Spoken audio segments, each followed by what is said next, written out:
मैं चंदन कुमार आज आप लोगों को कक्षा 6 की विषय हिंदी पाठ संख्या 1 प्रभाती इसके बारे में हम आज आप लोगों के बीच चर्चा करेंगे। जैसा कि आप जानते हैं यह हमारी छठी कक्षा का पाठ संख्या 1 प्रभाती, जिसका प्रभाती का अर्थ ही होता है एक प्रकार का गीत जो प्रातः काल में गाया जाता है।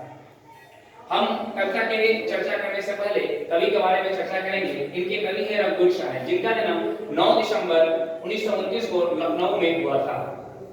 इन्होंने अपनी प्रारंभिक शिक्षा लखनऊ विश्वविद्यालय से अंग्रेजी साहित्य से एमए किया था। एक सफल साहित्यकार ही नहीं, एक सफल साहित्यकार के साथ साथ एक सफल पत्रकार थे। हम कह सकते हैं कि इनके साहित्य के क्षेत्र के अलावा भी पत्रकारिता के क्षेत्र में इनकी महत्वपूर्ण योगदान रहा था और पत्रकार के रूप में भी ये बहुत सफल पत्रकार के रूप में गिने जाते हैं।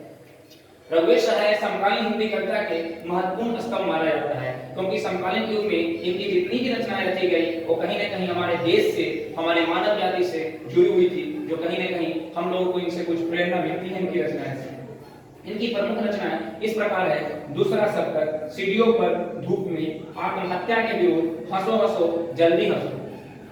कविता संग्रह के क्षेत्र में एक इनकी रचना है लोक मूल है के लिए इन्हें 1984 में भारतीय साहित्य अकादमी पुरस्कार प्रदान किया गया। यह हिंदी साहित्य के क्षेत्र में सबसे प्रमुख पुरस्कार के रूप में देखा जाता है, गिना जाता है। और अंत में इन्होंने 30 सितंबर 1990 को दिल्ली में उनका निधन हो गया और स्वर्गवास हो गए, वो स्वर्ग को सिधार गए। हम कह सकते हैं रघुवीर सहाय के जितनी भी रचनाएं हैं जो हिंदी साहित्य में देखने को मिला है, पढ़ने को मिला है या सुनने को मिला है, सारी रचनाएं इनकी कहीं न कहीं संपूर्ण मानव जाति के लिए प्रेरणादायक है, कुछ से उनमें योग है। अब हम कविता से आएंगे। इस कविता के माध्यम से रघुवीर सहाय यह कहना चाहते हैं कि सूरज जो है, जैसे ही सूर्योदय होता है, आसमान के जितने भी तारे हैं, चांद है, सारे विदा लेने लगते हैं। और यही ये कहना भी चाहते हैं कि सूर्योदय होते ही, इस पाठ के माध्यम से सूर्योदय होते ही चांद और तारे आसमान से विदा लेने लगते हैं और सूर्य की प्रथम रश्मि धरती पुत्रों को माता को सलाह देता है। अर्थात जैसे ही सूर्योदय होता है तो संपूर्ण मानव जाति, पशु पक्षी, जीव जंतु सभी लोग उड़ जाते हैं। उठने के बाद अपने गंतव्य की ओर, अपने कर्म क्षेत्र की ओर, अपने कार्य क्षेत्र की ओर, अपने लक्ष्य की ओर निकल पड़ते हैं। आरंभिक दौर में यह लिखी गई प्रभाती कविता थी, जो इनके सबसे प्रसिद्ध रचना दूसरा शतक में शामिल किया गया और दूसरा शतक में इस प्रभाती रचना संकलित हुई और इसका स्थान दिया गया। इस प्रभाती कविता की पहली पंक्ति है आया प्रभात। इसमें अनुच्छेद में 4 से 5 वाक्य हैं, जिसका मैं अर्थ बताने का प्रयास कर रहा हूं। इस पंक्ति के माध्यम से कवि यह कहना चाहते हैं कि सूर्योदय होने के बाद चांद और तारा आसमान से विदा होने लगते हैं और सूरज की किरणों की फैलाव हो जाती है, यानी चारों तरफ फैलने लगती है। लंबी रात को हम गिन के काटते हैं। कहा जाता है कि मानव अपने लक्ष्य को पूरा करने के लिए रात में सपना देखता है, और ये भी कहावत है कि जो लोग सपने नहीं देखते हैं वो कभी हकीकत में उसे पूरा नहीं कर पाते। इसलिए सपना देखना हर मानव का अधिकार है और उसे पूरा करना वो उससे भी बड़ा अधिकार होता है। गिन कर रात जब कटती है, लंबी रात उसको गिन कर काटती है, लेकिन सूर्योदय होने के साथ हम क्या करते हैं, जब सूरज की रोशनी आती है तो उस गिनी हुई रातों को, वो रात में जो हम बिताते हैं, रात में जो रात कटती है हमारी लंबी रात, उसको हम भूल जाते हैं और अपने लक्ष्य की ओर, अपने कर्म क्षेत्र की ओर हम निकल पड़ते हैं। ये दूसरा पैराग्राफ है अब सपन लोग, यानी मानव सपनों की दुनिया में जीता है। जो सपना नहीं देखता है उसे कभी भी हकीकत में पूरा नहीं होता। इसलिए सपना देखना चाहिए, बिना सपना के हम किसी भी लक्ष्य पर पहुंच नहीं सकते। जब रात में हम सोते हैं तो सोने के में ही के दौरान रात में हम बहुत बेचैन हो जाते हैं। बेचैन होकर के दिन रात को पूरा करते हैं और उस सपना को जो रात में देखते हैं, उस सपना को हम दिन में पूरा करने के लिए बेचैन रहते हैं और उस बेचैनी में हम उस कार्य को करने के लिए तत्पर होते हैं और लक्ष्य को, उस सपना को पूरा करने की कोशिश करते हैं।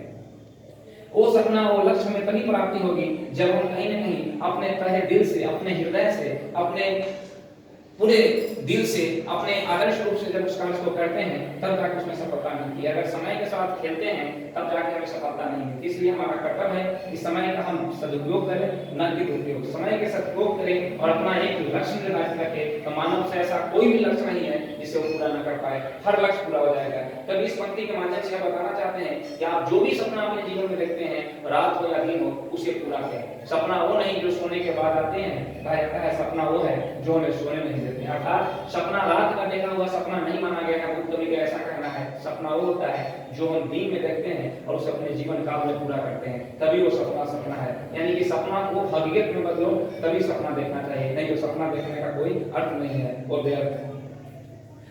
और रात को हम सपना देखते हैं, सपना देखने के बाद जीवन में एक ऐसी हालात भी कभी कभी आती है जो क्षण भर में वो हम जो भी देखते हैं सपना वो क्षण भर में नष्ट हो जाता है। कोई बच्चा सोचता है कि हम आगे चल के एक बड़ी उपाधि लेंगे, डॉक्टर बनेंगे, इंजीनियर बनेंगे, लेकिन उसके जीवन में एक ऐसी घटना घट जाती है तो अपने लक्ष्य तक नहीं पहुंच पाता है। तो कभी कभी जीवन में ऐसे ही मोड़ आती है जो हम लक्ष्य तक नहीं पहुंचते हैं, लेकिन फिर भी हमें हिम्मत नहीं हारना चाहिए, साहस से कार्य करना चाहिए, फिर भी आपको सफलता जरूर मिलेगी। सिर्फ हमारे दिल में तमन्ना रहनी चाहिए, हमारे दिल में जिज्ञासा रहना चाहिए।